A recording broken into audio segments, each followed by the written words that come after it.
What happens when the world, the one you helped build, decides you're worthless? On a glittering night at the Metropolitan Museum of Art, surrounded by New York's elite, Emma Vance was publicly discarded by the man who owed her everything. Her ex-husband, tech mogul Daniel Prescott, called her a footnote to his success in front of everyone who mattered. The flash of cameras captured her humiliation. The whisper sealed her fate as a forgotten ex-wife. But what none of them knew, what Daniel couldn't possibly imagine, was the secret she'd guarded for years. A secret that in less than a week would make his entire empire tremble and turn her supposed worthlessness into a $100 million deal. This is the story of how a single insult ignited a revolution. The invitation had felt like a slap in the face. It was thick, cream-colored cardstock, the kind of paper that costs more than some people's weekly groceries. The embossed lettering in gold foil read, "The 12th Annual Metropolitan Innovators Gala." And at the bottom, under a list of sponsors that read like a who's who of global finance, was the keynote honoree Daniel Prescott, founder and CEO of Prescott Innovations, her ex-husband. Emma Vance turned the invitation over in her hands in the quiet of her Upper West Side apartment.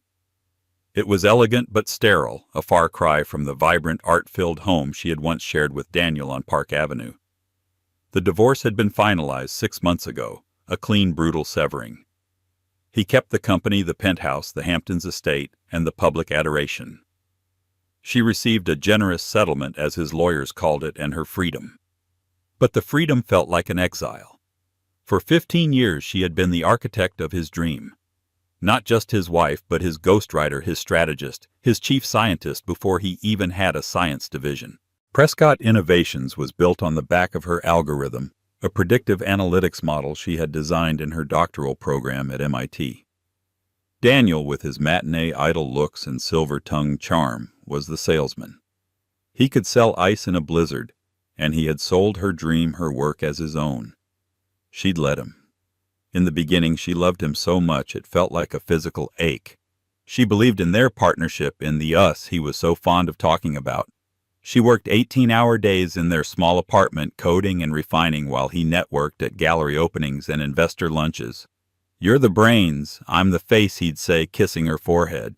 Together we're unstoppable. But as the company grew into a billion-dollar behemoth, the us slowly became me. Her name was never on the patents. Her contributions were relegated to private acknowledgments that slowly faded into nothing. When she tried to claim a more public role, a C-suite title that reflected her work, he had placated her. "It's too complicated now, Ellie. The board, the investors, they see me as the visionary. Let's not rock the boat." The boat was rocked anyway when he started sleeping with Isabella Sterling, a 24-year-old model with 2 million Instagram followers and a vapid, curated perfection that Emma could never compete with. The divorce was swift. His lawyers painted her as a demanding, grasping wife, undeserving of a company she had no official stake in. Her own legal team advised her to take the settlement and walk away. "You'll never win against him in a public fight, Emma. He'll bury you." So she did. She walked away. And now this invitation. Why had he sent it? It was a power play, a final twist of the knife. He wanted her to witness his ultimate triumph, to see him celebrated for the very work that had once been their shared dream. Her first instinct was to burn it. Her best friend Chloe, a sharp-witted intellectual property lawyer, had said as much over the phone. "Toss it in the incinerator and order a bottle of Veuve Clicquot. Don't give him the satisfaction." But another, more dangerous thought began to take root. For 6 months she had been a ghost, haunting the edges of a life she'd built. She read about Daniel and Isabella in Vanity Fair, saw their pictures from St. Bart's splashed across page 6. She felt invisible, erased. Maybe it was time to stop being a ghost. Maybe she needed to go, not for him but for herself.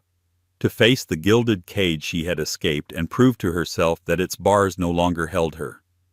She needed to see it, feel the coldness of that world one last time, to finally be free of its memory. She chose her dress with the care of a general planning a campaign. It wasn't a glittering, attention-seeking gown like Isabella would wear. It was a simple midnight blue silk dress by Roland Mouret that clung to her frame. It was elegant, understated, and spoke of a quiet confidence she didn't quite feel. She wore her hair down, letting the natural silver streaks at her temples show. They were new, a product of the last year's stress, but she refused to dye them. They were her battle scars. Stepping out of the cab in front of the Metropolitan Museum of Art, Emma felt a familiar tremor of anxiety. The grand steps were swarming with paparazzi, their flashes like a barrage of gunfire. She slipped past them unnoticed. She was no longer Mrs. Prescott. She was just a name on a list, a ghost at the feast. Inside the great hall had been transformed into a shimmering ballroom. Crystal chandeliers dripped from the ceiling, and the sound of a string quartet mingled with the polite murmur of 1,000 conversations. It was a world she knew intimately, yet she felt like a complete stranger. She saw familiar faces, CEOs of rival firms, venture capitalists who had once courted them, society mavens whose approval she had once sought. A few of them met her eyes, offering a brief, pitying smile before turning away, as if her solitude was contagious. She got a glass of champagne from a passing waiter and found a quiet alcove near the Temple of Dender.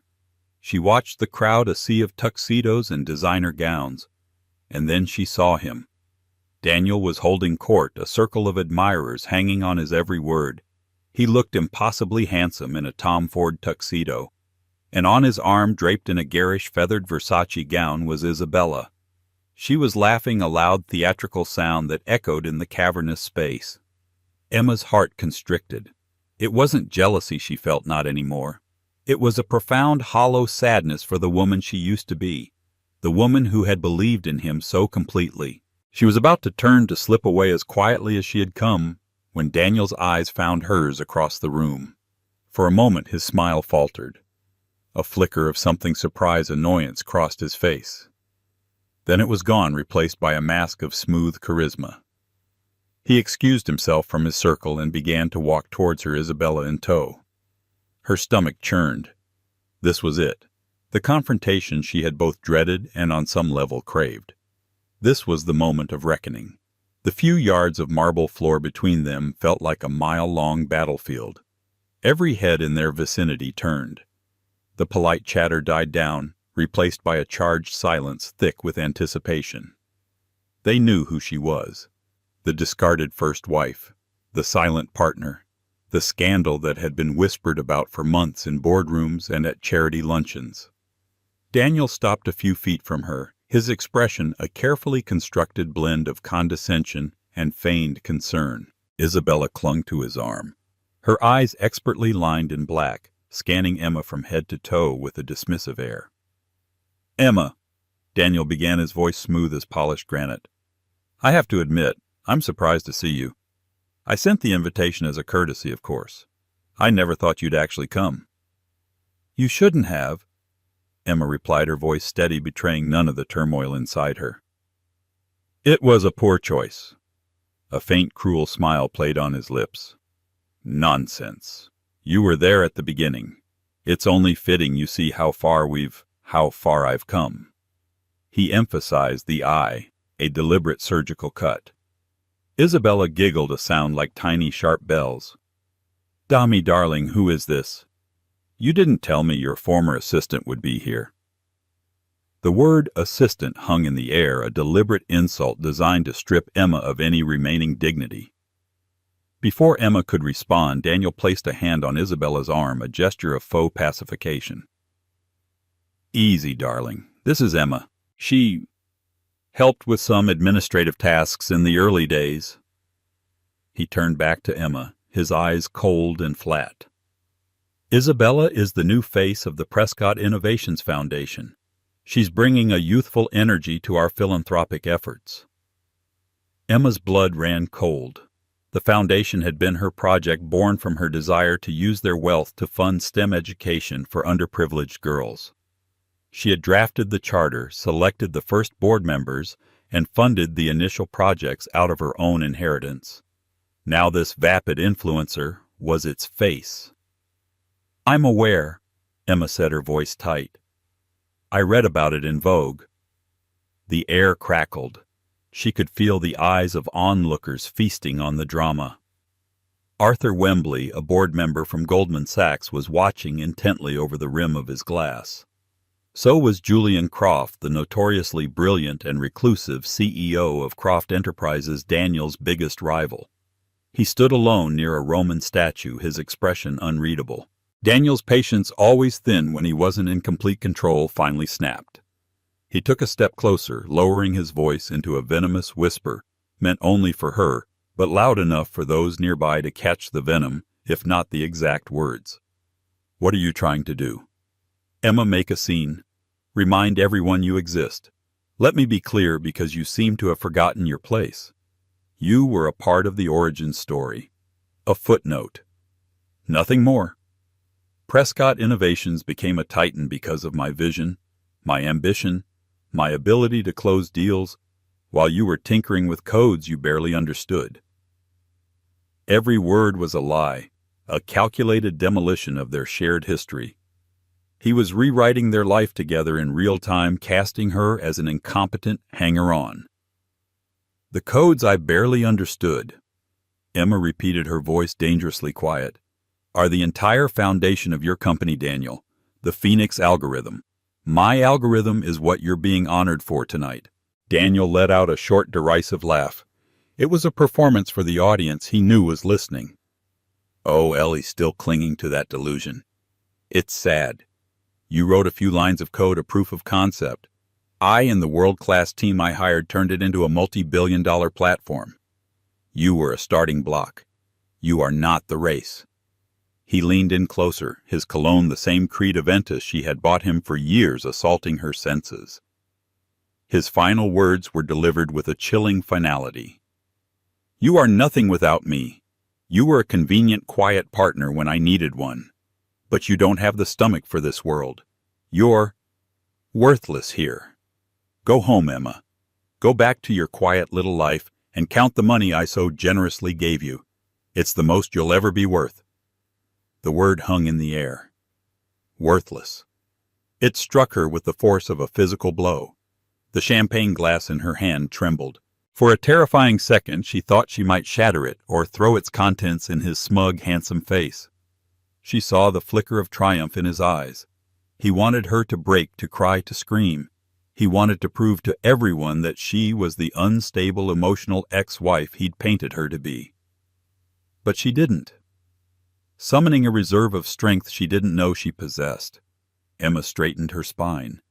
She looked past Daniel, past the simpering model on his arm, and met the gaze of Julian Croft, who was still watching his expression, now one of sharp, analytical curiosity. Then she looked back at Daniel. She didn't say a word. She simply gave him a small, enigmatic smile.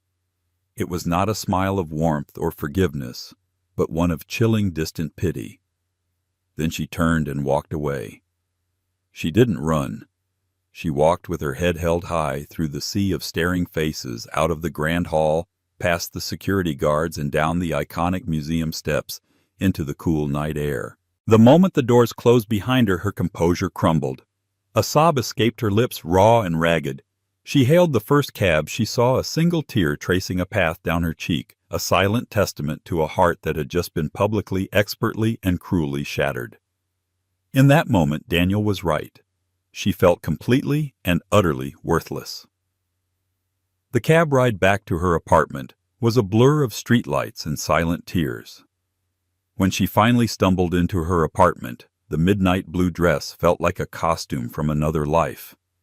She tore it off, letting it pool on the floor like a bruise. She stood in front of the mirror and stared at her reflection. She saw the woman Daniel had described, a 42-year-old divorcee, with faint lines around her eyes and silver in her hair, a footnote in a story where she should have been the author. The next 24 hours were a descent into a gray, soundless fog. She didn't answer her phone when Chloe called, her voice frantic with concern on the voicemail. She didn't eat. She just sat on her sofa, wrapped in an old cashmere blanket, the echo of that single word, worthless, playing on a loop in her mind. He had done it. He had finally broken her. The humiliation wasn't just in the insult itself, but in the public nature of it, the silent agreement of the onlookers who had simply watched their expressions, ranging from pity to morbid curiosity.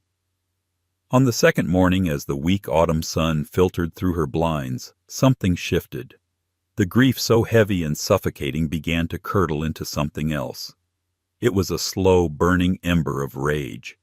He had not just insulted her, he had erased her. He had taken her life's work, her intellect, her very identity, and dismissed it as administrative tasks.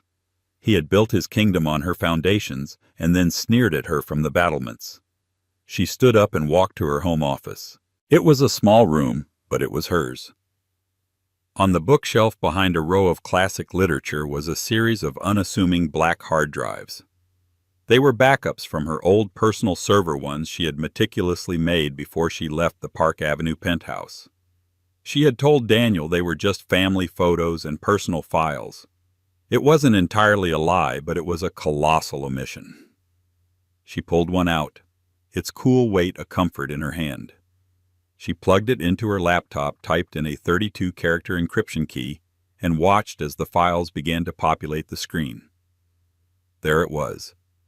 Years of her life, her genius, meticulously documented. Code repositories with her initials in the comments, time-stamped years before Prescott Innovations even had a proper engineering team. Early drafts of business plans and market analyses she had written. Emails between her and Daniel where he praised her brilliant and revolutionary concepts. But that wasn't what she was looking for. She scrolled deeper past the evidence of her past to a folder labeled Project Chimera. Her heart started to beat faster. Project Chimera was her secret masterpiece, the project she had started working on in the final lonely years of her marriage. While Daniel was traveling the world basking in the glory of their success, Emma had been quietly pushing the boundaries of what her original algorithm could do. The Phoenix algorithm. The core of Prescott Innovations was predictive. It analyzed data to forecast market trends, consumer behavior, and logistical efficiencies. It was brilliant, but it was reactive. Chimera was different. It didn't just predict, it created. It was a generative AI, but not for art or text. It was a materials science AI. You could feed it a set of desired properties, for example, the tensile strength of steel, the conductivity of copper, and the weight of carbon fiber in Chimera would generate novel molecular structures, new materials that didn't exist in nature, designed from the ground up to meet those specifications. It was a revolution in a box with applications in everything from aerospace and renewable energy to medicine and consumer electronics. She had told Daniel about it once in its infancy. He'd been dismissive. "It's a science project, Ellie. It's theoretical. The market wants what we already have, but faster and cheaper. Let's focus on the core business." She knew then that he hadn't understood its potential, or more likely he feared it. It was too complex for him to sell too far beyond the simple narrative of his own genius.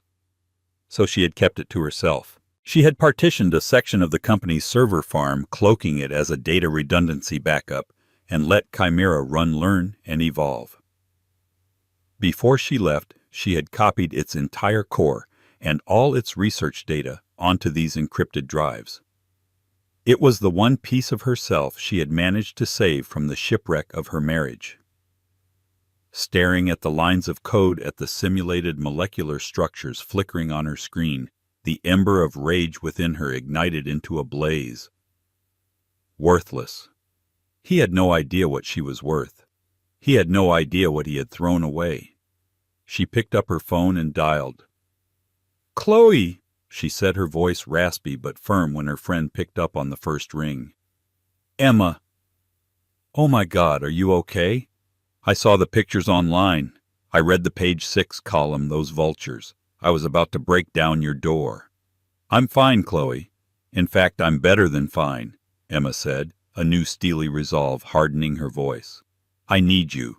I need your legal brain. I want to incorporate a new company, and I need you to find me the single most aggressive, brilliant patent attorney in New York City." There was a pause on the other end of the line. Then Chloe's voice, now laced with excitement. "Okay, I'm listening. What are we doing?" Emma looked at her screen at the elegant, impossible lattice of a new molecule Chimera had designed, a material that could revolutionize battery technology. "We're not going to sue Daniel for the past," Emma said, a slow smile spreading across her face. It was the first time she had smiled in days. "We're going to make him and his entire company obsolete." The next few days were a blur of frenetic, clandestine activity. Emma's apartment, once a sanctuary of quiet grief, transformed into a war room.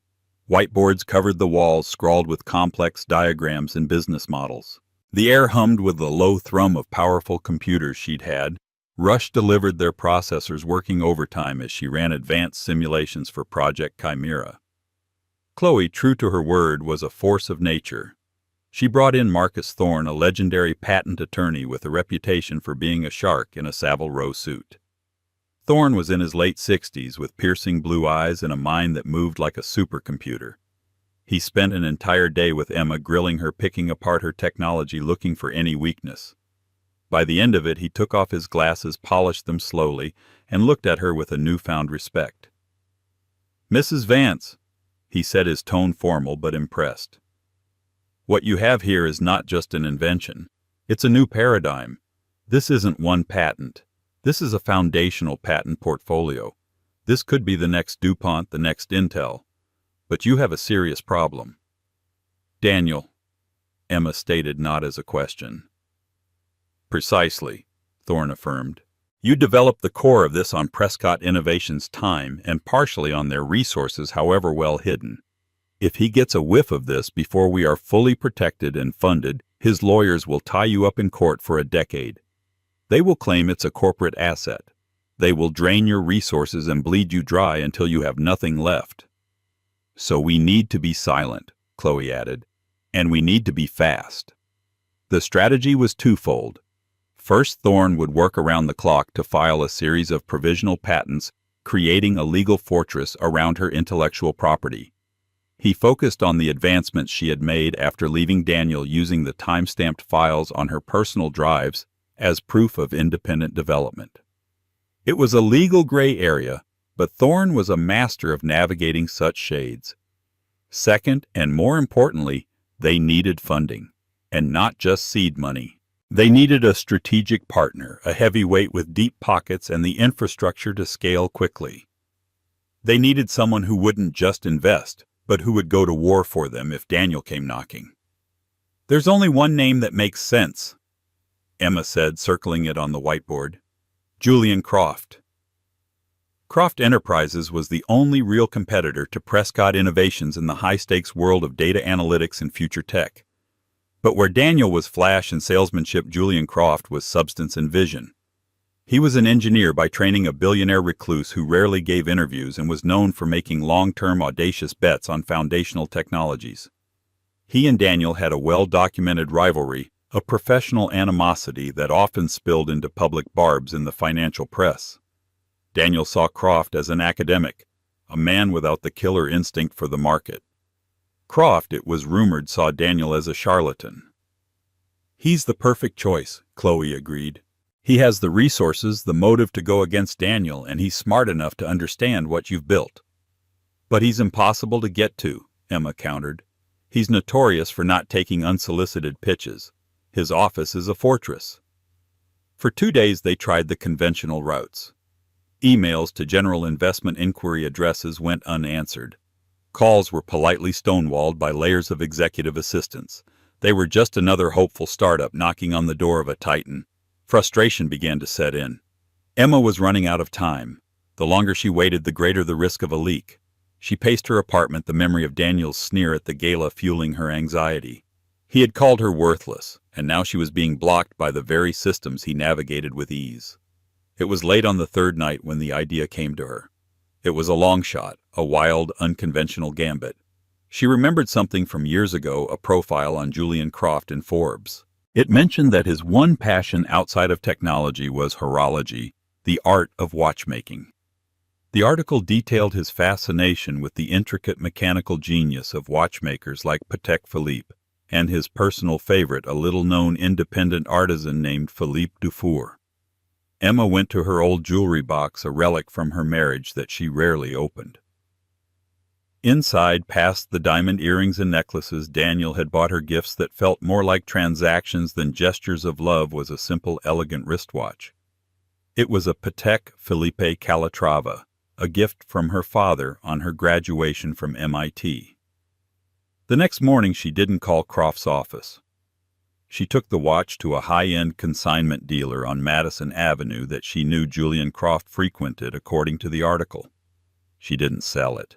Instead, she paid the owner, a discreet man named Mr. Sterling, a handsome fee to simply display the watch in his private appointment-only showroom. Attached to it was a simple card. It didn't have her name.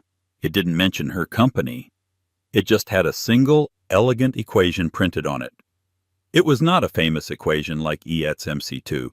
It was a complex proprietary line of code from the heart of the Chimera AI, a line that described the generative function for creating a stable, self-healing polymer. To 99.9% of the world, it would be meaningless gibberish.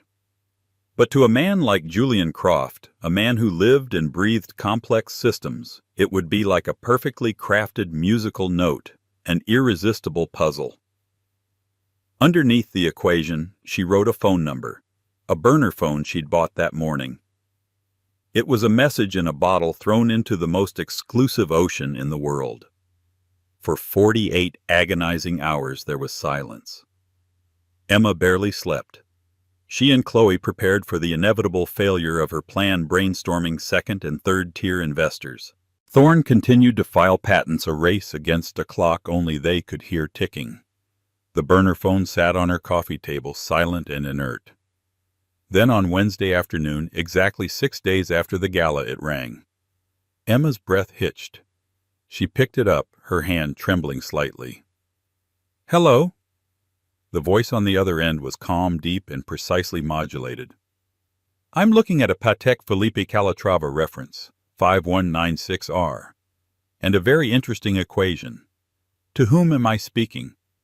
Her heart hammered against her ribs. It was him. "My name is Emma Vance," she said, her voice finding its strength. "And the equation is just the beginning. I believe I have something that will interest you, Mr. Croft." There was a long pause. She could almost hear the gears turning in his brilliant mind, connecting the dots. Vance, Prescott's ex-wife, the gala, the equation. "Be at my office in an hour," Julian Croft said. "And Ms. Vance come alone."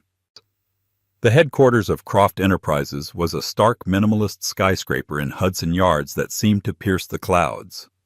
Unlike the opulent marble and mahogany lobby of Prescott Innovations, Croft's entrance was austere and intimidating, all brushed steel, concrete, and glass. Emma gave her name to the security desk, and without a word, a silent guard escorted her to a private elevator. There were no buttons inside. The guard tapped a key card, and the elevator began its silent, impossibly fast ascent. It opened directly into Julian Croft's office. The space was less of an office and more of a sanctuary. It took up the entire top floor with 360-degree floor-to-ceiling windows that offered a godlike view of Manhattan. The decor was minimal, a single massive desk made of a dark polished wood, 2 simple leather chairs, and walls lined not with art, but with bookshelves filled with works on physics, mathematics, and philosophy. Julian Croft stood by the window, his back to her, looking out over the city. He was taller than she'd expected, with a lean, athletic build that his impeccably tailored charcoal suit couldn't hide. When he turned, she was struck by the intensity of his gaze. He had gray eyes that seemed to analyze everything, missing no detail.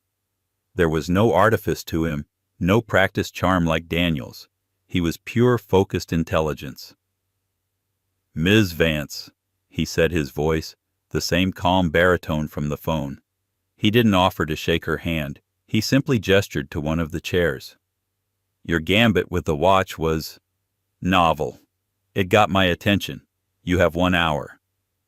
Emma sat placing her sleek carbon fiber laptop on the corner of his vast desk. Her heart was pounding, but her mind was crystal clear. This was not a pitch to a venture capitalist. It was a thesis defense in front of a Nobel laureate. "Mr. Croft," She began foregoing the pleasantries. For the past decade, the tech industry has been focused on predictive analytics using data to forecast the future. Prescott Innovations is the king of that model. They analyze what is. But what if you could use AI to create what isn't? What if you could generate novel solutions from the ground up at a molecular level? She opened her laptop, not to a flashy PowerPoint presentation, but to the raw interface of the Chimera AI. She typed a series of commands and the screen came alive with the rotating three-dimensional lattice of a complex molecule. "This is Chimera," she said. "It's a generative material science AI. Last week I tasked it with creating a material for energy storage. The parameters were simple: 500% the energy density of lithium ion, a charge time of under 5 minutes, 1,000 cycle lifespan, with less than 1% degradation, and it had to be constructed from abundant, ethically sourced elements. Chimera generated this." She pointed to the screen. "We're calling it Ethereum. It's a stable carbon-based crystalline structure. According to every simulation, it meets or exceeds all parameters. It could eliminate the range anxiety of electric vehicles. It could allow for grid-level energy storage from solar and wind. It could make personal electronics last for days on a single charge." Croft listened, his expression unreadable. He walked over, leaning over the desk to look at her screen, his eyes scanning the data, the code, the structural analysis. He was silent for a full minute, a minute that stretched into an eternity for Emma. "Simulations are one thing," he said finally, his voice skeptical. "Proof of concept is another. Have you synthesized it?" "No," Emma admitted. "I don't have access to a materials science lab. That's one of the reasons I'm here." "And the IP?" he asked, his eyes still locked on the screen. "Prescott will claim it's his." "He will try," Emma said, her voice firm. "But the core generative code was developed on my own time. The specific research into Ethereum was conducted entirely after I left him in the company. My lawyers are confident in our position, but we need a partner who isn't afraid of his legal team. We need to move faster than he can." Croft finally straightened up and walked back to the window. He was quiet for a long time, looking down at the city below.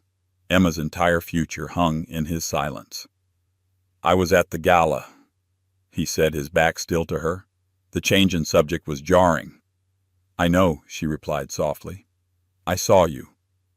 "I've competed with Daniel Prescott for years," Croft continued, his voice contemplative.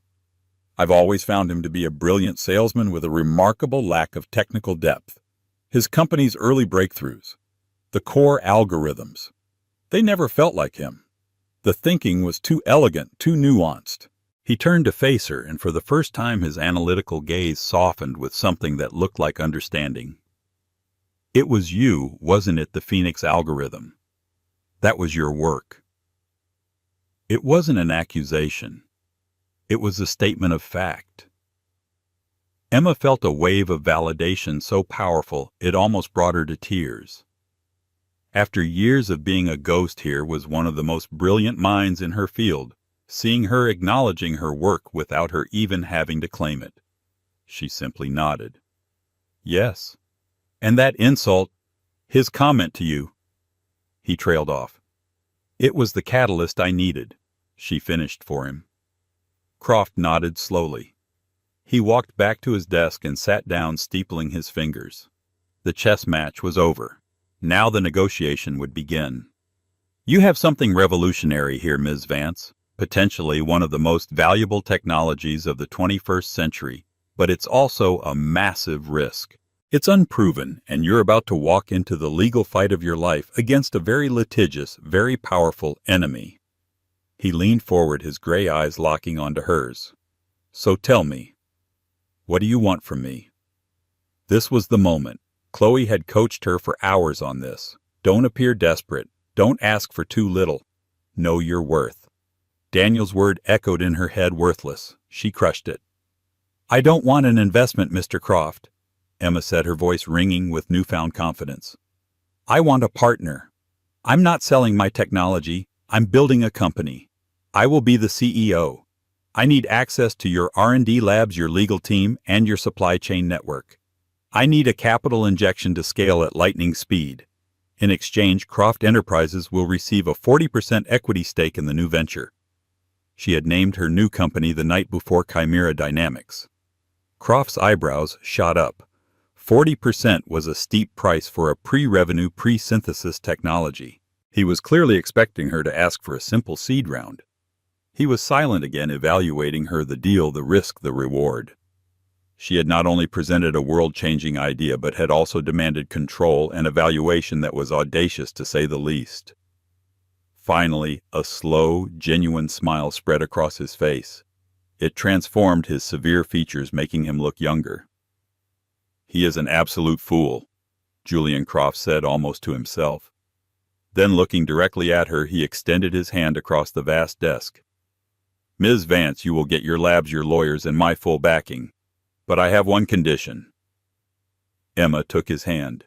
It was a firm, dry grip. "What is it?" "My team will begin due diligence immediately. They will be brutal. They will vet your code, your data, and your legal standing. If they find a single hole, the deal is off." He paused, his grip tightening slightly. "But if what you've shown me is real, then we are going to do far more than build a company. We are going to change the world. And in the process, we are going to leave Prescott Innovations in the dustbin of history." The next 48 hours were the most intense of Emma's life. Julian Croft's due diligence team descended like a SEAL team. They weren't slick bankers in suits. They were hardened PhDs in physics, chemistry, and computer science, along with a team of Croft's most ruthless corporate lawyers. They set up shop in a secure conference room at Croft Tower, and for 2 straight days they put Emma and her life's work under a microscope. They tore through Chimera's source code line by line, looking for bugs, inefficiencies, or any trace of Prescott's proprietary code. They ran her simulation data through their own quantum computers, trying to find flaws in her conclusions. The lawyers, led by a woman with a fearsome reputation named Anjali Singh, cross-examined her for hours about the timeline of the project's development, demanding proof of every claim she and Thorne had made about its independent nature. Emma met every challenge. She knew her code better than she knew herself. She walked them through the elegant architecture of the AI, explaining the recursive learning loops and the quantum tunneling models she had used. She produced time-stamped backup server logs she had covertly saved, and even old journal entries that documented her thought process years before Chimera was a reality. She was exhausted, running on caffeine and pure adrenaline, but she was also exhilarated. For the first time, she was defending her own work, her own intellect, and she was winning. On Friday morning, just shy of a full week since the gala, she was summoned back to Julian Croft's office. Anjali Singh and the lead scientist, a doctor, Eris Thorne, no relation to her lawyer, were there with him. The atmosphere was formal, charged with significance. "Our analysis is complete." Dr. Eris Thorne began, his tone one of academic awe. "The simulations hold. The underlying science is breathtaking. We believe synthesis of Ethereum is not only possible but likely. We cannot find a single flaw in her methodology." Anjali Singh spoke next. "Legally, it's a calculated risk. Prescott will undoubtedly sue. The fight will be public and expensive. However, Ms. Vance has provided substantial evidence of independent creation. We believe it's a defensible position, a strong one." Julian Croft listened to his team, then dismissed them with a nod. When they were alone again, he looked at Emma, a new level of respect in his eyes. "You built a fortress," he said. "Not just with your code, but with your foresight." He slid a leather-bound folder across the desk. "This is our offer. We are establishing Chimera Dynamics as a new independent subsidiary of Croft Enterprises. You will be president and CEO with full operational control. We are providing an initial capital injection of $100 million. Emma opened the folder. Her hands were shaking. The number was astronomical. It was more than a simple investment. It was a declaration of war. It was enough money to build a state-of-the-art lab, hire the best scientists in the world, and fund the legal battle against Daniel for years if necessary. This funding, Croft continued, will allow you to immediately begin synthesis and prototyping of Ethereum. It will also fund the initial corporate setup and legal defense fund. Your 60% equity stake on this valuation is contractually protected. She stared at the signature line, her name typed neatly beneath it, Emma Vance, CEO. A week ago, she had been worthless. Today, she was the CEO of a $100 million company built on her own genius. The whiplash was immense. She took the pen he offered, its weight, heavy and real, in her hand and signed her name. "Welcome to the company, Ms. Vance," Julian Croft said, a rare, wide smile on his face. "Now let's make some noise." The noise was an earthquake. At 9:01 a.m. on Monday, a press release carefully crafted by Croft's formidable PR team hit the wire. It was picked up instantly by the Wall Street Journal, Bloomberg, and TechCrunch. Julian Croft backs new paradigm in materials. Science with $100 billion investment in Chimera Dynamics, helmed by CEO Emma Vance. The story spread like wildfire through the financial and tech worlds. The name Emma Vance, once a whispered footnote, was now in every headline. The articles tactfully referred to her as a co-founder of the core principles behind Prescott Innovation's early success, a cleverly worded phrase from Croft's lawyers that credited her without making a direct, actionable claim. The market's reaction was immediate and brutal. Investors, smelling blood in the water and recognizing the existential threat Chimera Dynamics posed, began to panic. The narrative shifted instantly. Was Prescott Innovations a one-trick pony? Had its visionary founder just let the true genius walk out the door? By 10:30 a.m., Prescott Innovations' stock ticker PRCT was in free fall. It plunged 15%, then 20%. Trading had to be halted twice. Billions of dollars in market capitalization were wiped out in a matter of hours. In his penthouse office overlooking Central Park, Daniel Prescott watched the numbers on his screen turn blood red. His phone was ringing incessantly, board members, investors, reporters, all demanding answers. He had seen the headline and had laughed, thinking it was a joke, a pathetic attempt by his ex-wife to remain relevant. $100 million. For what? Some science project she'd been tinkering with. Then he read the details. He saw the name Julian Croft. He saw the description of a generative AI for material science, and a cold, sickening dread washed over him. He remembered her talking about it, her eyes alight with passion as she described its potential. He remembered his own dismissive wave of the hand. He picked up his office phone and barked at his assistant. "Get me Emma Vance on the phone, now." "I'm sorry, Mr. Prescott," the flustered assistant replied. "Her old number is disconnected. Her new office is not accepting calls." He slammed the phone down, his knuckles white. He was no longer the king in his castle. He was a man on a burning ship, and he had just realized the person who knew how to put out the fire was sailing away on a brand new $100 million lifeboat. And she was the one who had lit the match. 2 months later, the landscape had irrevocably shifted. Chimera Dynamics was no longer just a press release. It was a humming, vibrant reality. Julian Croft had given Emma a newly renovated R&D facility in the Brooklyn Navy Yard, a sprawling campus of glass and steel labs, equipped with the most advanced technology money could buy. She had poached top talent from MIT, Caltech, and even a few disillusioned senior engineers from Prescott Innovations who had long suspected where the real genius in that company lay. The first successful synthesis of Ethereum was a quiet, momentous occasion. Emma held the small, shimmering black crystal in her palm. It was cool to the touch and impossibly dense. It was the physical manifestation of her vindication. The tests confirmed everything. Its energy density was even higher than the simulations predicted. The revolution was real. Her life had transformed. The quiet solitude of her apartment was replaced by 16-hour days filled with purpose. She was no longer a ghost. She was a leader. She moved with a confidence that was entirely her own, born not from a man's name but from her own achievements. The media was fascinated by her story, painting her as a phoenix risen from the ashes. She gave one and only one interview to a respected journalist from the Wall Street Journal, where she never once mentioned Daniel by name, simply stating that she was excited to finally be able to focus on the work that truly matters. Meanwhile, Daniel's world was crumbling. Prescott Innovations was facing a shareholder lawsuit and a crisis of confidence. Their stock had stabilized but was trading at less than half its previous value. Daniel, in a desperate attempt to reassure the market, had announced a new revolutionary AI project, but it was seen as a weak reactive imitation of Chimera's promise. His carefully curated image of an infallible visionary was shattered.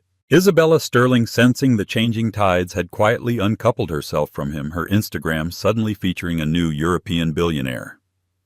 The inevitable legal challenge came. Daniel's lawyers filed a massive lawsuit claiming Chimera was stolen corporate property.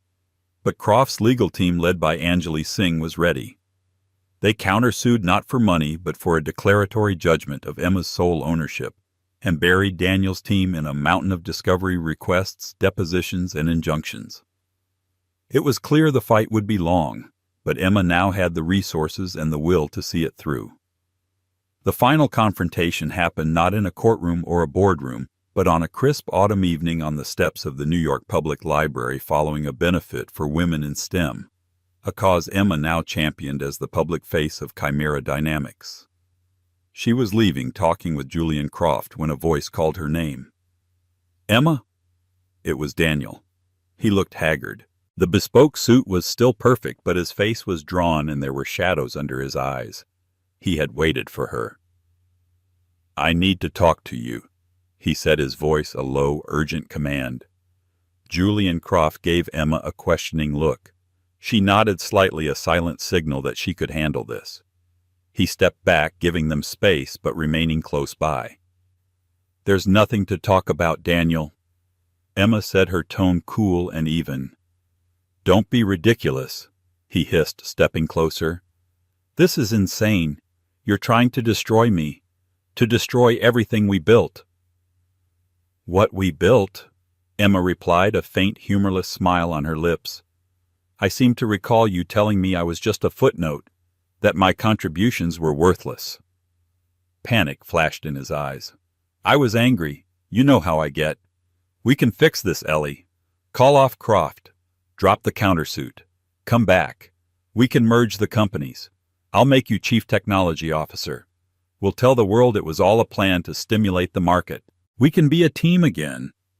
The offer was so absurd, so steeped in his unshakable narcissism, that Emma could only shake her head. He still didn't get it.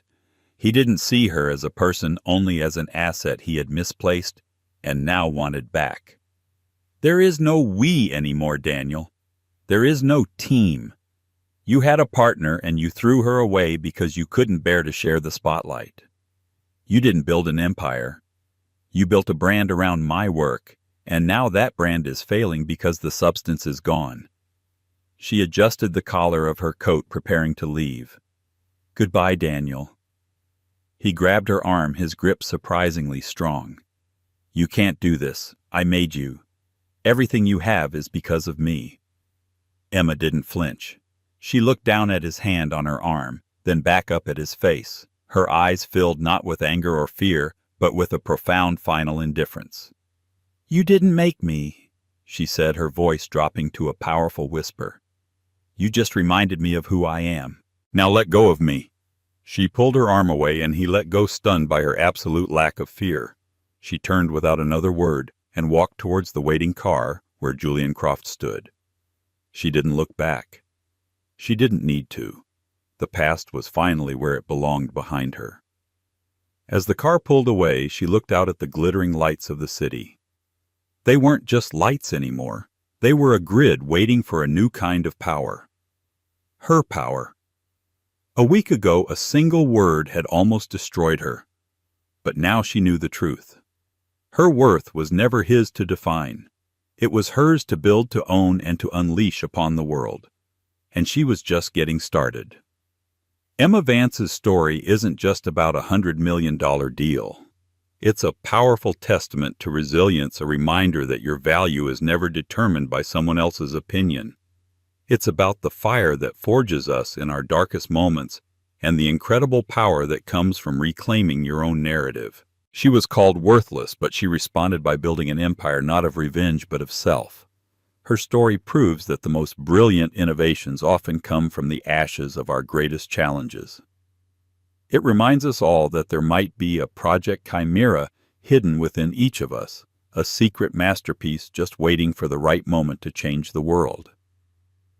If Emma's story inspired you or reminded you of your own strength, please take a moment to hit that like button. It truly helps the channel.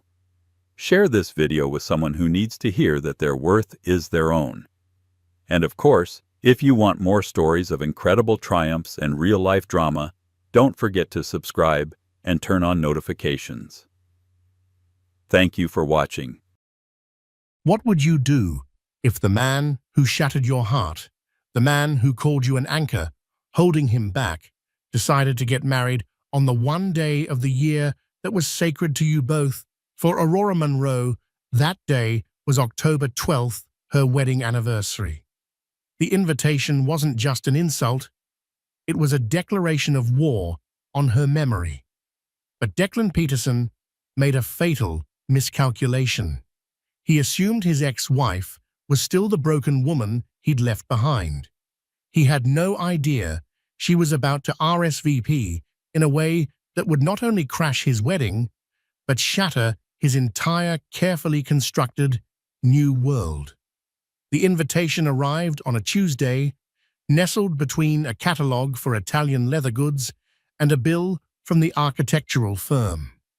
It was thick, creamy cardstock, the kind that whispers of expense and occasion.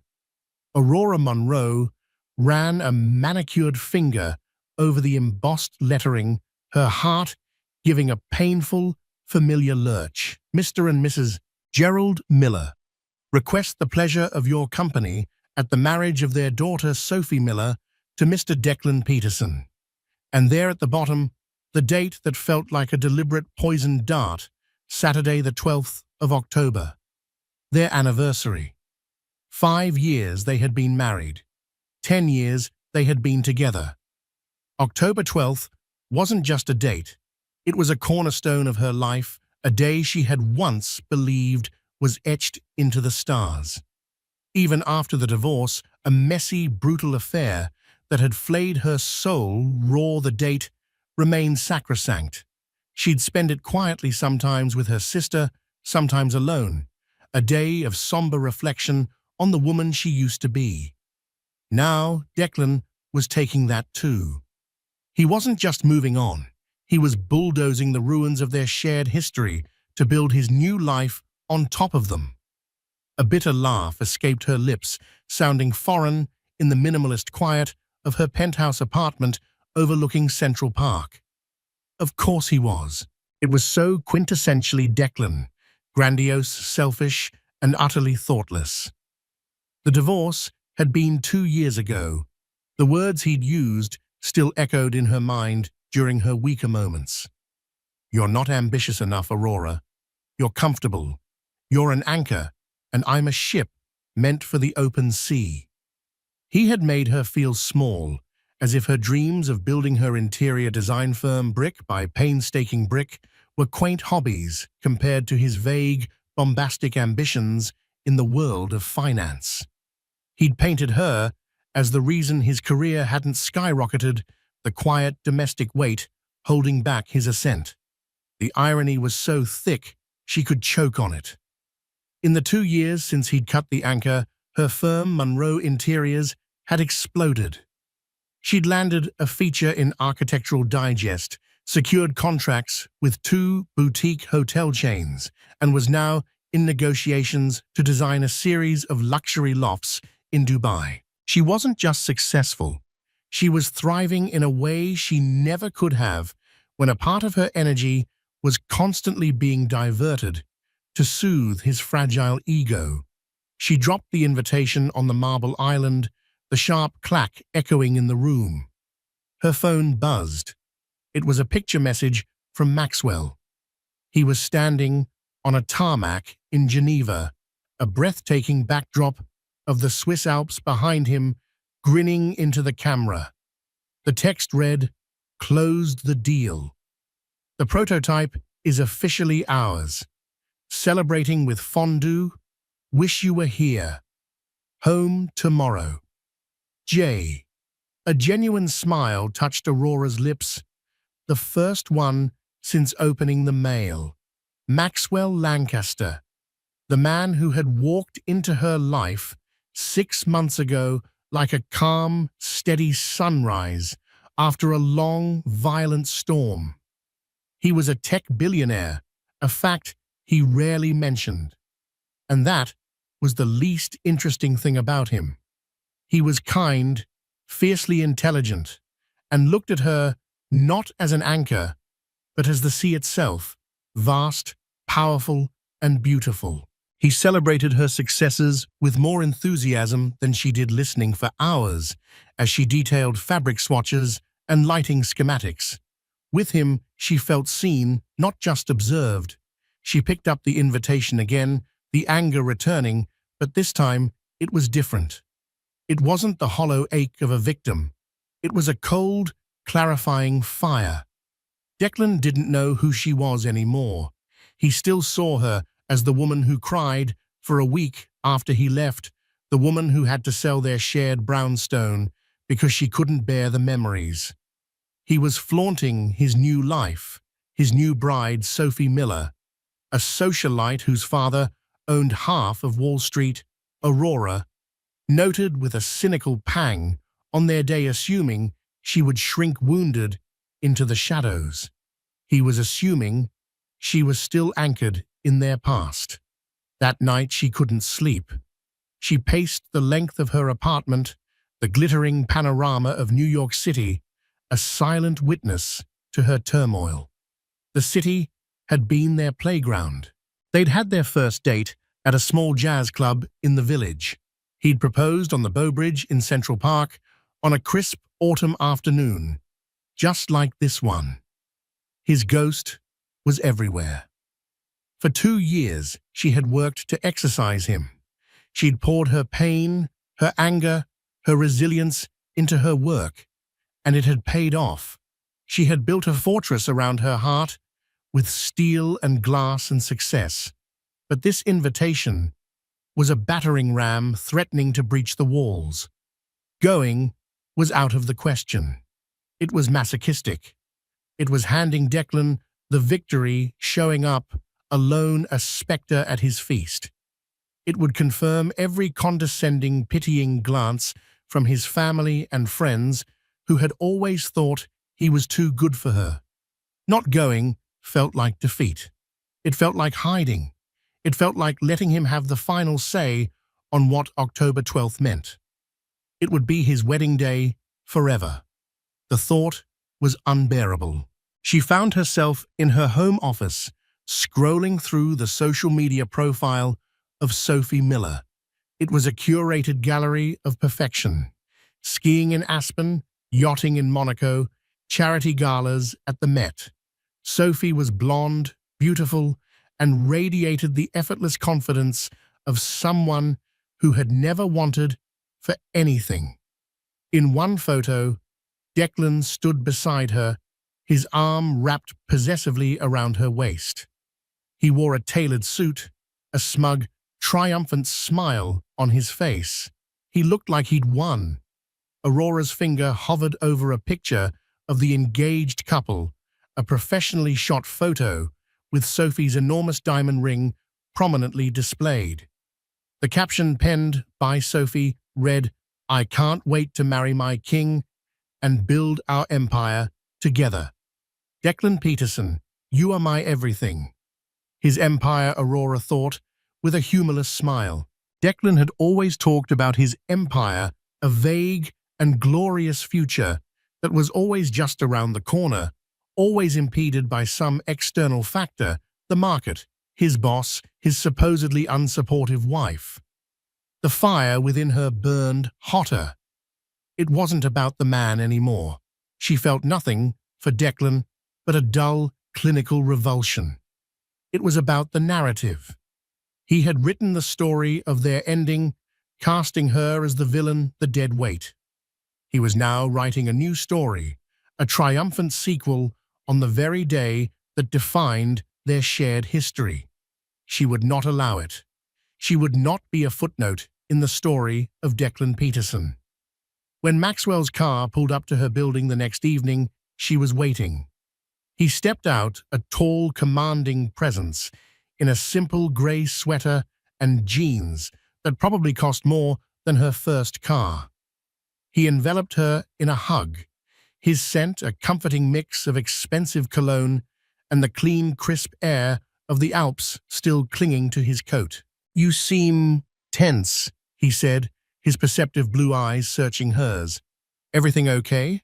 Inside, she handed him the invitation. He read it, his expression hardening almost imperceptibly.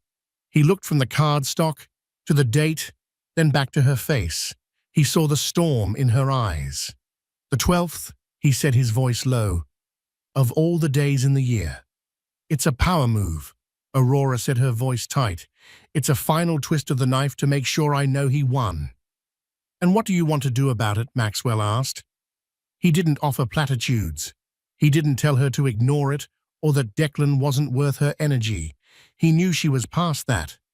This was something different. "I was going to throw it away. I was going to book a spa day, fly to Paris, anything to pretend it isn't happening," she admitted. "But it feels like letting him win. It feels like I'm still letting him dictate my life, even in his absence." She looked at Maxwell, at his calm, unwavering face. "He thinks I'm still the person he left. He thinks I'm alone, struggling, a comfortable little designer.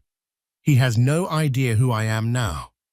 A slow smile spread across Maxwell's face. It was the smile he got when he was about to solve a complex coding problem or outmaneuver a corporate rival. "So," he said, his eyes glinting with a shared spark of rebellion, "why don't we show him?" The idea, once spoken aloud, took on a life of its own. It shifted from a wild, vengeful fantasy into a tangible, strategic plan. Maxwell's question, "Why don't we show him?" wasn't just rhetorical. It was an offer, a key to a door Aurora hadn't even realized was there. "What do you mean, show him?" she asked, a tremor of excitement running through her. "Crash his wedding, Maxwell. That's insane. It's dramatic and petty." "Is it?" he countered, leaning against the kitchen island, the picture of calm audacity. "Or is it simply correcting a narrative? He's telling a story about you to his new family, to his friends, to himself. A story where you were the weak link. You have the opportunity to present a revised edition." He picked up the invitation again. "Blackwood Manor. Quaint, old money aesthetic. An hour north of the city. We could drive." He paused, a theatrical glint in his eye. "Or we could make an entrance that's a little less terrestrial." Aurora's heart started beating faster. She knew what he was suggesting. Maxwell owned a fleet of private aircraft through a subsidiary of his company, Lancaster Aerospace. To him, a jet was like a car. "You want to fly to his wedding?" she breathed.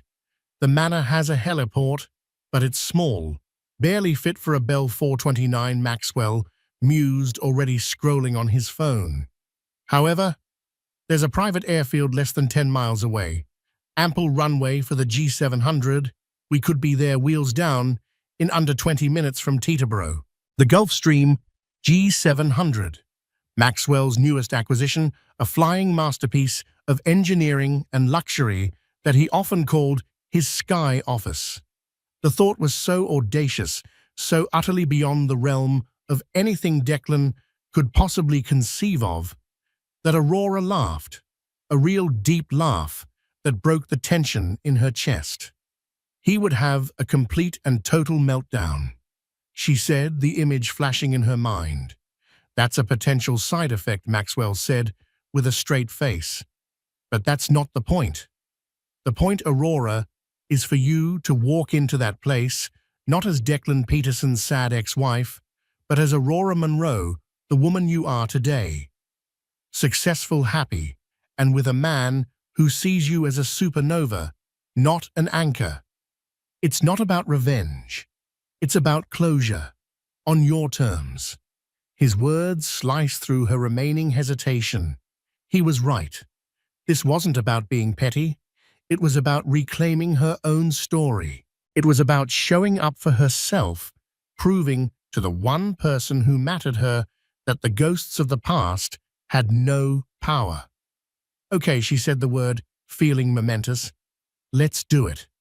The next 10 days were a whirlwind of focused preparation. It felt less like planning a party crash and more like a military operation with Maxwell as the general and Aurora as the commander on the ground. First, the dress. Aurora knew it couldn't be just any dress. It had to be a statement. She didn't want a revenge dress in the classic sense, not something overtly sexy or attention-seeking. She needed something that spoke of power, elegance, and untouchable grace. She called in a favor with a designer friend in Milan, a woman whose couture gowns were usually reserved for red carpets and royalty. She explained the situation vaguely at first. I have an event. I need to make an impression. What kind of impression, the designer Isabella had asked over a video call. Like I own the world, but I'm too busy to be bothered with the paperwork, Aurora replied. Isabella had cackled with delight. Say no more, my darling. I have the perfect creation. 3 days later, a custom-fitted gown arrived by courier.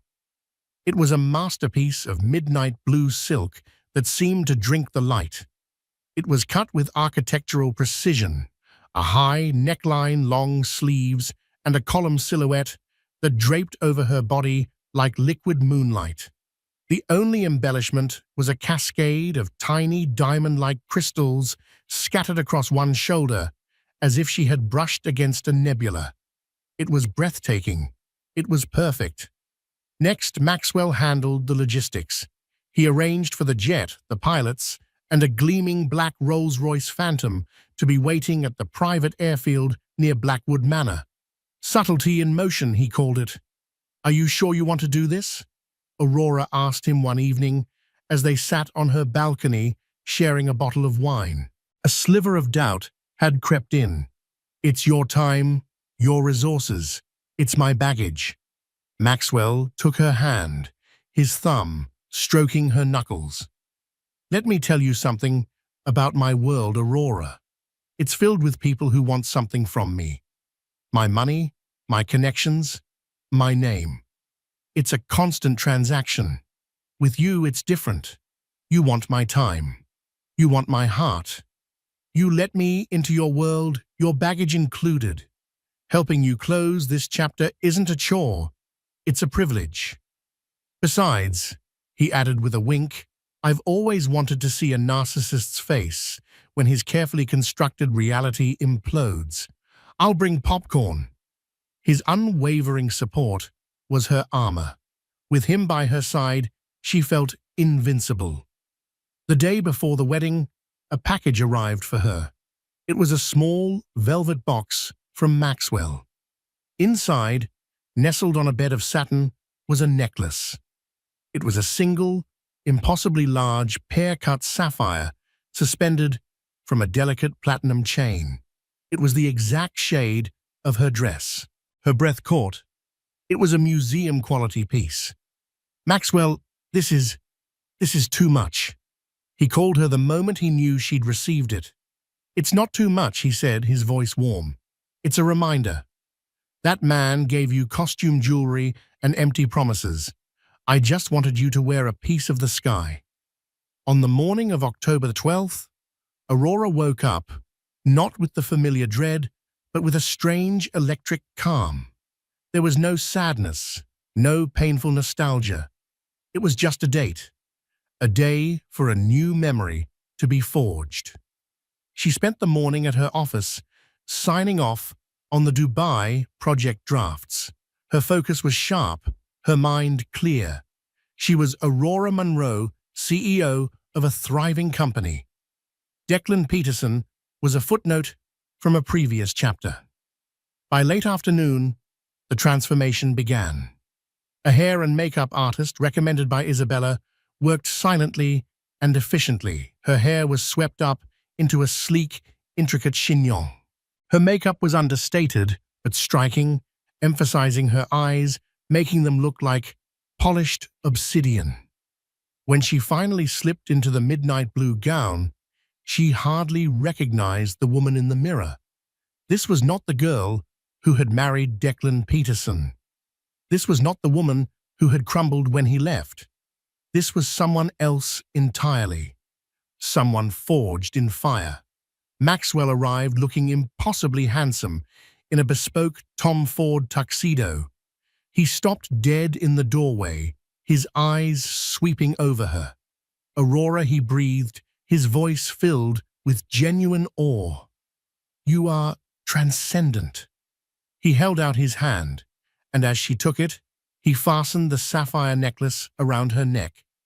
The cool weight of it against her skin was a final click of a lock, sealing her resolve. Ready to go? He asked. She took a deep breath, meeting his gaze in the mirror. Ready. The flight to Teterboro was silent and swift. As they boarded the Gulf Stream, the sheer scale of the moment hit her. The cabin was larger than her first apartment, all cream leather and polished mahogany. The flight attendant offered them champagne. As the jet engines spooled up with a powerful rising whine, Aurora looked out the window at the setting sun, painting the sky in hues of orange and purple. She thought of Declan down on the ground, probably adjusting his tie, basking in the adoration of his guests, completely oblivious. He thought he was the ship meant for the open sea. He had no idea a hurricane was coming. Blackwood Manor was exactly as Aurora had pictured it, a sprawling Tudor-style estate that tried very hard to project an air of old-world aristocracy. Manicured lawns, ivy-covered stone walls, and a long, winding driveway lined with ancient oak trees. As the Rolls-Royce Phantom glided silently up the drive, Aurora could see the main house ablaze with light, the cheerful sounds of a string quartet drifting through the crisp autumn air. Guests in their finest attire mingled on the flagstone patio, champagne flutes in hand. It was a scene of carefully curated elegance, tasteful, expensive, and utterly predictable. The wedding ceremony was scheduled for 5:30 p.m. Just as the sun began to set. Maxwell had timed their arrival for 6:15 p.m., perfectly positioned to intercept the post-ceremony, pre-reception cocktail hour. It was the moment of maximum social visibility. Their approach, however, had begun 10 minutes earlier. The first sign that something was amiss in the world of Blackwood Manor was a sound. It started as a low, distant hum, a vibration felt more than heard. It wasn't the familiar thwump-thwump of a helicopter, but a deeper, more powerful roar that seemed to come from the sky itself. The string quartet faltered mid-Mozart. Guests paused their conversations, tilting their heads, their brows furrowed in confusion. The sound grew swelling from a hum to a full-throated roar that rattled the antique window panes and vibrated through the soles of their expensive shoes. It was the sound of pure, unadulterated power. Heads turned, eyes scanning the darkening sky. And then they saw it. Banking gracefully over the Hudson River Valley, its landing lights cutting through the twilight, was the sleek, unmistakable shape of a Gulfstream G700. It was impossibly large, impossibly close. It flew with a majestic, predatory grace, its silver fuselage catching the last rays of the setting sun. It was so out of context for this quiet, bucolic setting that it felt like a scene from a movie. The jet didn't land at the manor, of course. It continued its elegant descent towards the private airfield a few miles away, its thunderous passage a herald of something to come. The whispers started immediately. What on earth was that? Did you see the size of it? Whose jet is that? Does someone here know the president? Inside the main hall, Declan Peterson was at the peak of his glory. He had just exchanged vows with Sophie Miller. He was now officially connected to one of New York's wealthiest families. His financial troubles were a thing of the past. He stood with his new wife, his hand possessively on the small of her back, accepting congratulations. His mother, Margaret Peterson, a woman with a perpetually pinched face and disapproving eyes, hovered nearby, beaming with pride for the first time in years. Such a wonderful ceremony, Declan, a guest gushed. And Sophie, you look radiant. Declan's smile was wide and practiced. Thank you. We're just so thrilled to start our life together. It's a new beginning, a real ascent. He loved that word, ascent. It was then that the low growl of a high-performance engine replaced the fading roar of the jet. The Rolls-Royce Phantom, black as a starless night, pulled to a stop at the manor's grand entrance. It was a vehicle that commanded attention, not through noise, but through its sheer imposing presence. A valet, his eyes wide with a mixture of awe and panic, scrambled to open the passenger door. The first thing the guests on the patio saw was a leg, long, elegant, clad in a sheer stocking, and ending in a stiletto that looked like it was carved from obsidian. Then Aurora Monroe emerged. A collective, hushed intake of breath seemed to suck the air from the patio. She rose from the car, not like a person, but like an event. The midnight blue gown flowed around her, the crystals on her shoulder glittering like a captured constellation. The sapphire at her throat was a point of deep, cold fire. Her hair was a sculpted masterpiece, her face serene and unreadable. She didn't look angry or vengeful. She looked like she was bored with gods. She paused for a moment, her eyes scanning the stunned crowd with a look of cool, mild appraisal. Then Maxwell stepped out from the other side. If Aurora was the queen of the night, he was her king. The Tom Ford tuxedo fit him like a second skin. He radiated an aura of quiet, unassailable confidence. He wasn't handsome in the flashy, desperate way Declan was. He was handsome in the way a mountain is handsome, solid, timeless, and powerful. He walked to Aurora's side and offered her his arm, his movements economical and precise. Together, they looked less like wedding guests and more like they had arrived to purchase the entire estate as a weekend getaway. The whispers on the patio turned into frantic, urgent murmurs. Is that Aurora, Declan's ex-wife? My God, I didn't even recognize her. Who is that with her? He looks important. That dress, that necklace must have cost more than the wedding. Declan had just raised a glass of champagne to his lips when he saw the commotion at the door. He turned, a slight annoyance on his face, expecting a late-arriving cousin. His eyes fell on the couple framed in the grand entryway. The champagne flute slipped from his fingers, shattering on the marble floor with a sound that seemed deafeningly loud in the sudden silence. The blood drained from his face, leaving behind a sickly, pale mask. His jaw went slack. It was a total system failure. His mind simply could not process the data it was receiving. Aurora, that was Aurora, the comfortable, mousy anchor of a woman he had so righteously discarded. And who the hell was the man with her who looked like he could buy and sell everyone in the room? Before his first drink was finished, Sophie, his new bride, followed his gaze. Declan, darling, what is it? Her eyes landed on Aurora, a flicker of confusion, then recognition, then a gathering storm of feminine indignation. What is she doing here? Aurora and Maxwell began to move, gliding through the parted sea of guests with an unhurried grace. They weren't crashing. They were gracing the event with their presence. Aurora's eyes finally found Declan's across the crowded room. She gave him a small, polite smile, a smile one might give to a vaguely familiar waiter. They reached the shell-shocked groom, the broken glass crunching under Maxwell's impeccable shoes. Ignoring the furious glare of the bride and the horrified gasp of her new mother-in-law, Aurora stopped directly in front of her ex-husband. She tilted her head, her expression one of pleasant curiosity.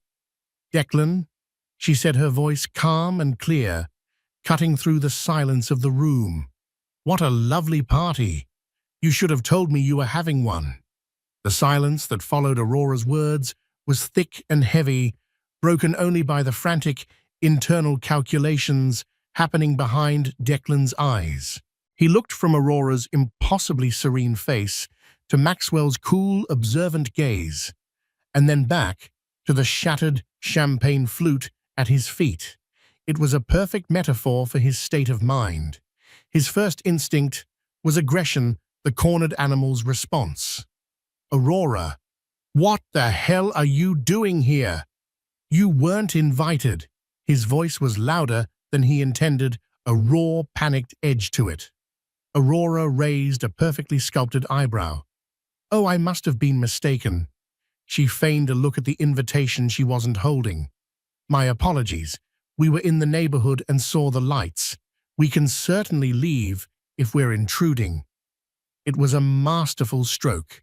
She was offering him an out, a way to de-escalate, but it was an out that required him to publicly ask her to leave her who looked like a goddess, accompanied by a man who radiated influence. To do so would make him look petty and insecure. Maxwell, who hadn't said a word, simply watched Declan, his expression unreadable, but his presence immense. He was a silent checkmate on the board. Sophie, the bride, had no such compunctions. "I think you should," she hissed, stepping forward. Her white dress was a stark contrast to Aurora's dark silk. "This is my wedding day. You have no right to be here."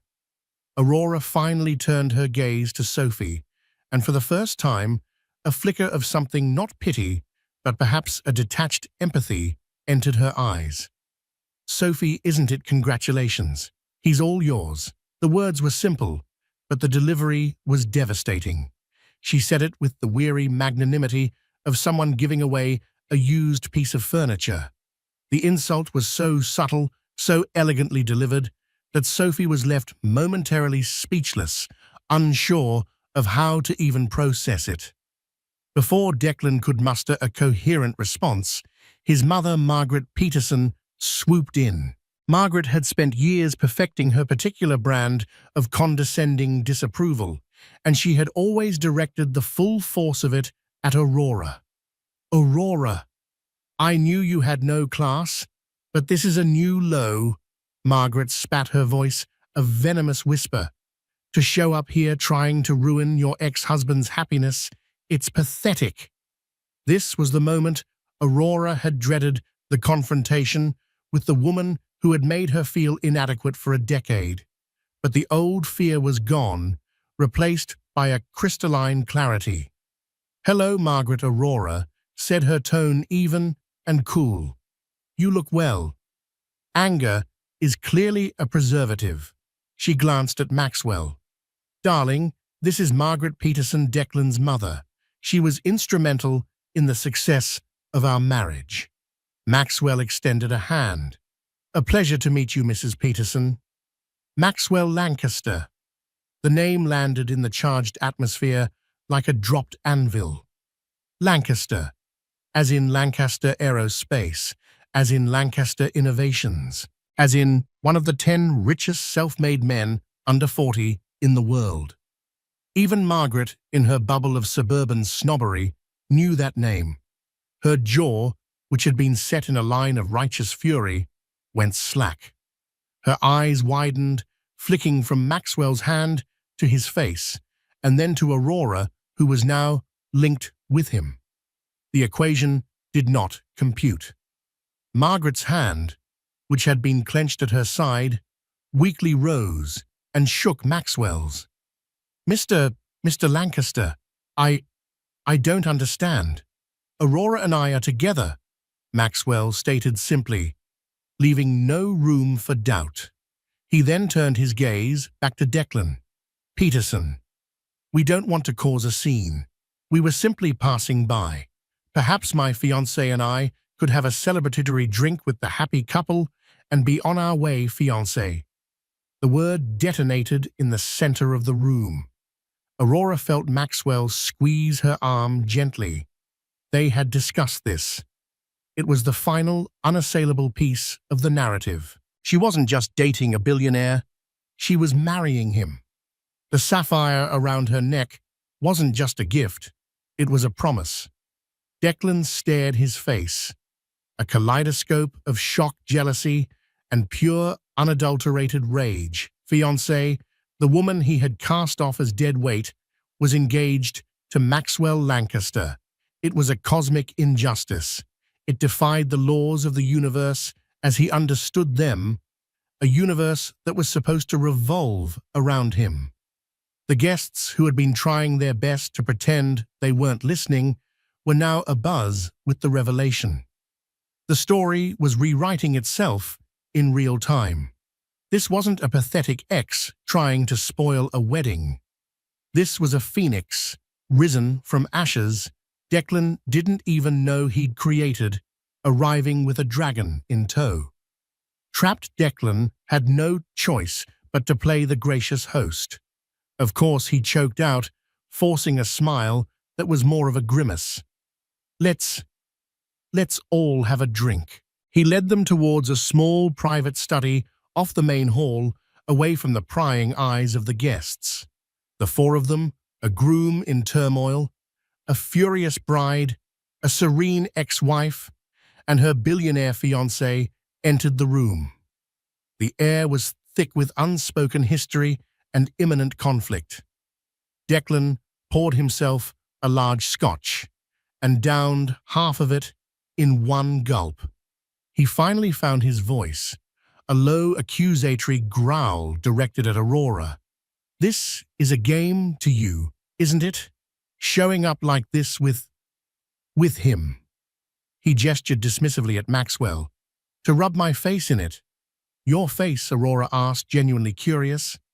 Declan, why would you assume my life still revolves around you? I came here tonight to close a door. You chose to have your wedding on October 12th. You must have known I'd see the invitation. Did you expect me to sit at home and cry? Is that the role you assigned me? I expected you to have some decency, he shot back. And was it decent to tell me I was an anchor? She replied, her voice dropping, losing its public coolness, and taking on a sharper, more personal edge. Was it decent to dismantle my self-worth so you could walk away guilt-free? I spent years believing you, Declan. Believing I was the reason you weren't soaring. It was the truth he insisted, his desperation making him reckless. Look at you now. You only manage this. He waved a hand at her dress, her necklace, because you latched onto someone richer. It's the same thing. You're just a more expensive anchor now. It was a fatal mistake. The insult was so crude, so revealing of his own transactional worldview that it hung in the air, ugly and pathetic.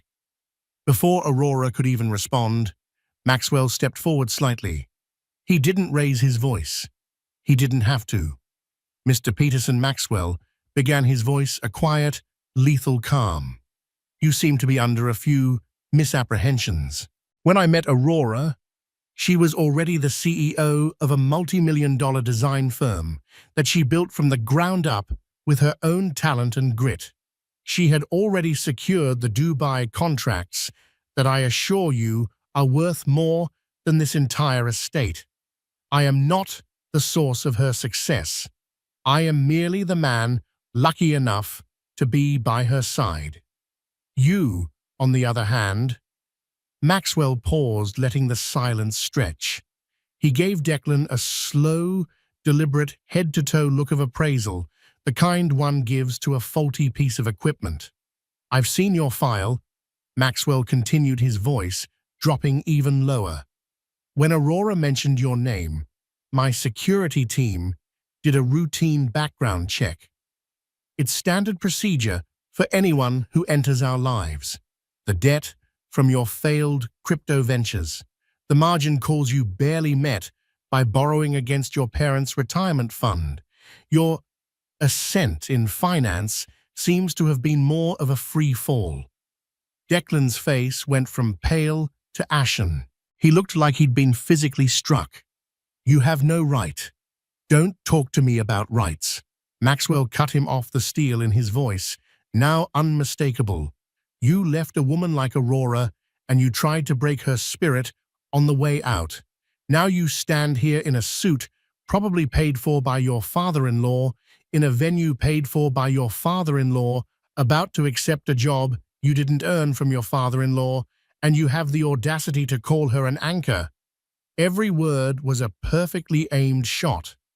Sophie, who had been watching with righteous anger, now had a flicker of confusion and doubt in her eyes. She looked at Declan, then at Maxwell, then back at Declan, searching his face for a denial. She found none. She only saw the panicked, guilty sweat beading on his forehead. The first crack in the facade of her perfect king had appeared, and it was starting to spread. The silence in the study was no longer just tense.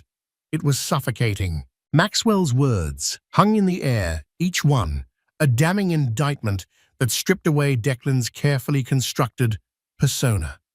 Declan stood exposed not as a titan of industry, but as a desperate man in a rented suit. Sophie was the first to break the silence. Her voice was small, uncertain, a stark contrast to her earlier fury. "Declan, what is he talking about? What debt?" Declan rounded on her, his panic curdling into desperate anger. "He's lying. Sophie, can't you see what this is? She's brought him here to ruin our day, to plant these lies." But his denial was weak, his eyes shifty. He couldn't meet her gaze. He couldn't meet anyone's. Aurora watched him, a strange sense of detachment washing over her. The anger she had held on to for so long was dissolving, replaced by a cold, clear pity. He wasn't the formidable man who had crushed her spirit. He was just a boy in a man's body, terrified of being found out. "It's not a lie, is it, Declan?" she said softly. It wasn't an accusation. It was a statement of fact.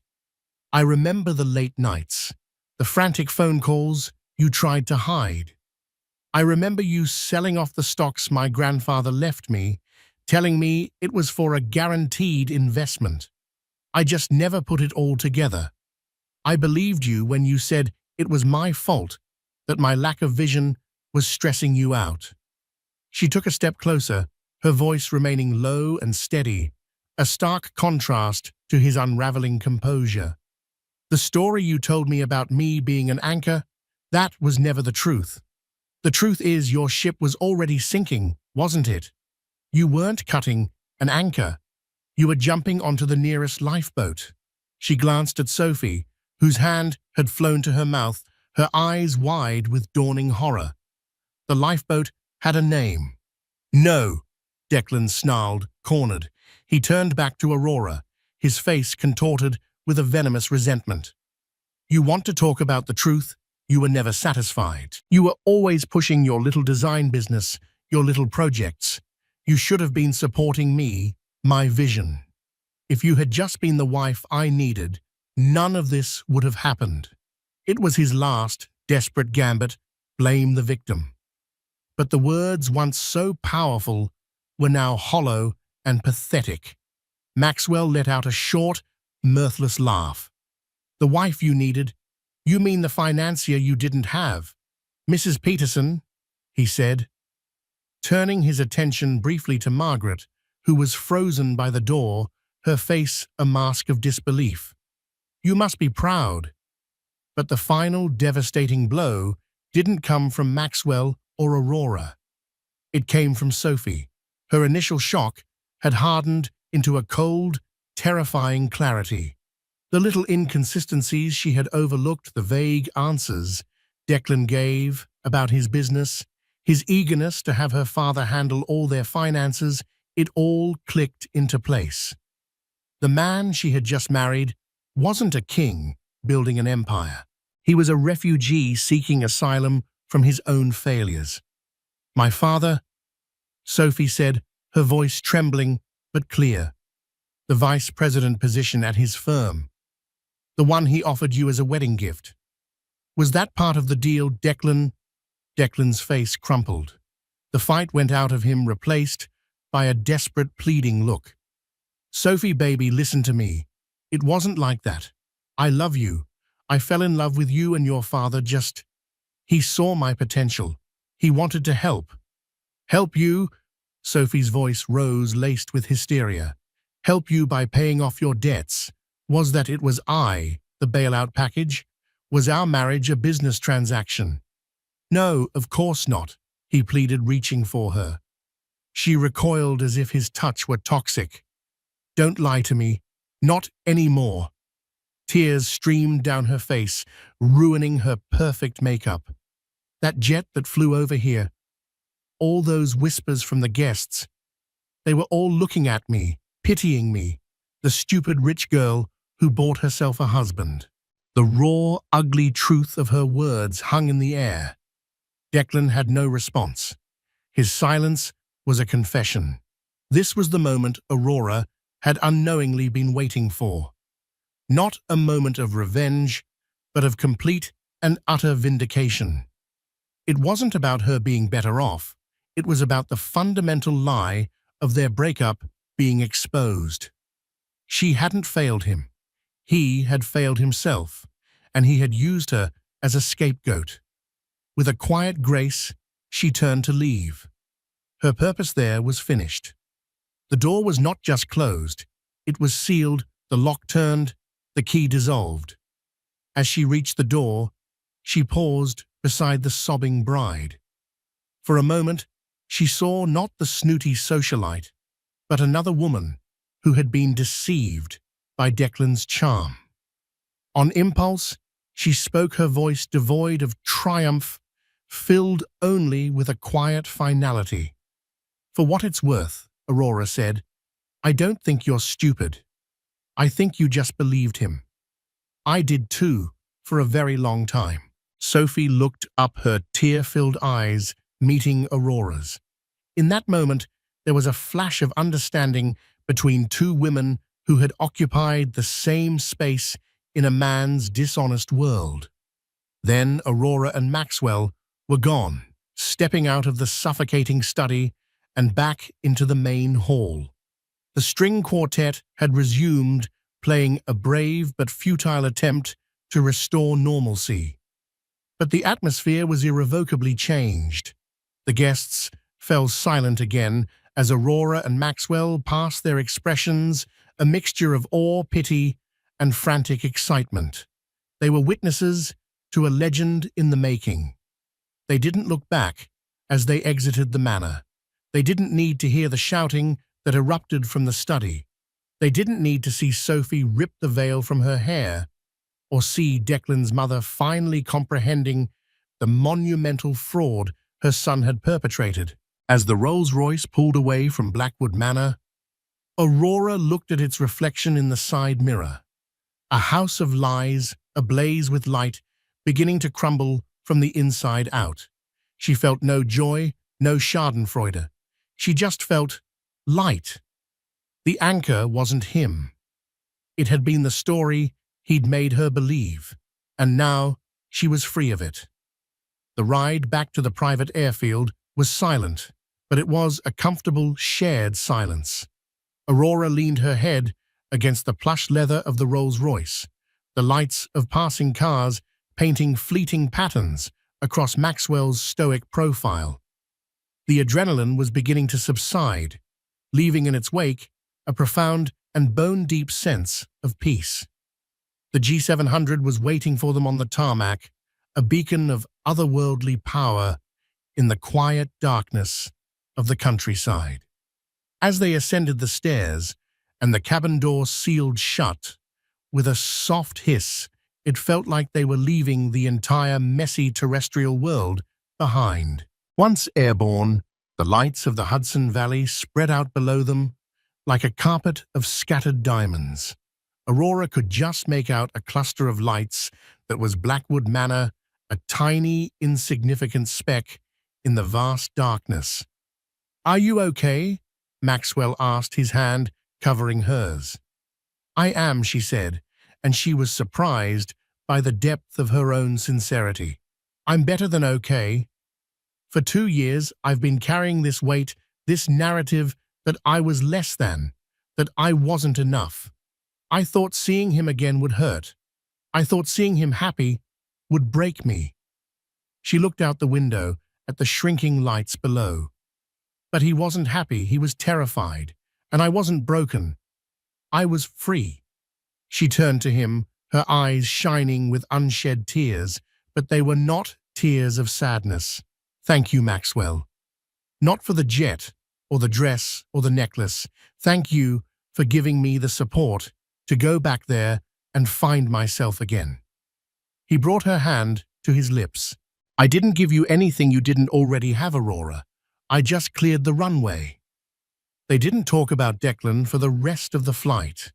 They talked about the future. They planned a trip to Kyoto to see the cherry blossoms in the spring. He told her about a new philanthropic foundation he was starting for STEM education for girls, and her eyes lit up as she immediately started sketching ideas for the foundation's headquarters on a cocktail napkin. They were two people building something real, looking forward, not back. The aftermath of their visit to Blackwood Manor became the stuff of legend in New York society circles. The story pieced together from the whispers of guests and the loud, furious arguments that followed their departure spread like wildfire. The wedding, for all intents and purposes, ended the moment Aurora and Maxwell left. Sophie Miller, in a spectacular display of wrath, had called her father from the study. The conversation was reportedly short and brutally effective. The vice president position was rescinded. The financial safety net was yanked away. The marriage, not even 3 hours old, was over. Sophie left with her parents that night, leaving a humiliated Declan to face his stunned guests and his aghast mother alone in the monument to his failed ambitions. The annulment was swift and merciless. A few weeks later, Aurora saw a small piece in a business gossip column. Declan Peterson had been forced to declare bankruptcy. His parents had sold their home to cover the debts he had accrued against it. He had fallen from a height that had only ever existed in his own imagination. Aurora felt nothing. It was like reading about a stranger. One crisp December evening, she and Maxwell were walking through Central Park. Snow had just begun to fall, dusting the trees and muffling the sounds of the city. They stopped on the Bow Bridge, the same spot where Declan had proposed to her a lifetime ago. She had once avoided this place, this ghost-filled landmark of her past. But tonight, standing here with Maxwell's arm wrapped around her, the cold air on her cheeks, it was just a bridge. A beautiful bridge in a beautiful city. "You know," she said, looking at the soft flakes landing on his coat. "He proposed to me here." Maxwell looked at her, his expression gentle. "Does it bother you to be here?" She shook her head, a genuine smile on her face. "No, it's just a memory, and it's not the most important one I have of this place anymore." He smiled back, pulling her closer. "Good, because I was hoping to make a new one." And there, on the same spot where her old life had been promised, Maxwell Lancaster got down on one knee in the falling snow and asked Aurora Monroe to be his wife. This time, there were no illusions, no empires, no grand ambitions. There was just a man and a woman grounded in truth, love, and a respect so deep it was the foundation of their world. She said yes, of course. Her answer was as quiet and sure as the falling snow, a promise of a future that wasn't about ascending, but about being truly, deeply, and unshakably home. Aurora's story isn't just about a dramatic wedding crash. It's about rewriting your own narrative. It's about realizing that the people who try to define you are often just projecting their own failures and insecurities. She didn't need a billionaire or a private jet to be powerful. She already was. The grand entrance was just her finally choosing to see herself the way the world was about to. Her real victory wasn't Declan's downfall, but her own liberation from a story that was never truly hers. What did you think of Aurora's ultimate power move? Have you ever had a moment where you had to take back your own story from someone else? Let us know your thoughts in the comments below. We read every single one. If this story of strength and vindication resonated with you, please give this video a thumbs up. Share it with someone who needs to hear that their past does not define them, and make sure you subscribe and hit that notification bell. You won't want to miss the next real-life drama we have in store.